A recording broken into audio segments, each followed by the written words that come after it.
श्रीरामावरती जितेंद्र आव्हाड यांच्या विधानावरनं नवीन वादाची शक्यता वर्तवण्यात येते। श्रीराम मांसाहारी होते असं विधान जितेंद्र आव्हाड यांनी केलेलं आहे आणि त्या विधानावरनं आता वादाची शक्यता निर्माण झालेली आहे। जितेंद्र आव्हाड यांनी हे विधान केलेलं आहे आणि त्यामुळे नवा वाद येऊ शकतो।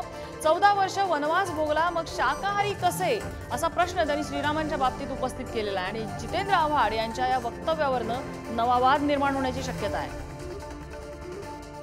राम आपला आहे, बहुजनांचा आहे राम। शिकार करून खाणारा राम तो आमचा आहे, आमच्या बहुजनांचा।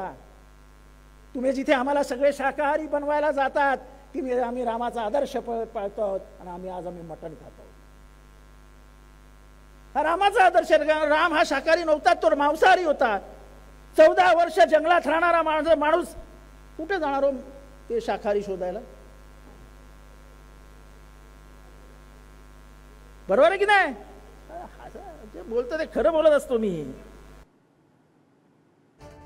तर जितेंद्र आव्हाड यांच्या या वक्तव्यामुळे आता नव्या वादाची ठिणगी पडू शकते, कारण श्रीराम मांसाहारी होते असं विधान त्यांनी केलेलं आहे। 14 वर्ष वनवासात राहणारे, शिकार करून खाणारे श्रीराम शाकाहारी कसे असा प्रश्न जितेंद्र आव्हाड यांनी विचारलेला आणि त्यांच्या या वक्तव्यानंतर आता नवीन वादाची ठिणगी पडू शकते।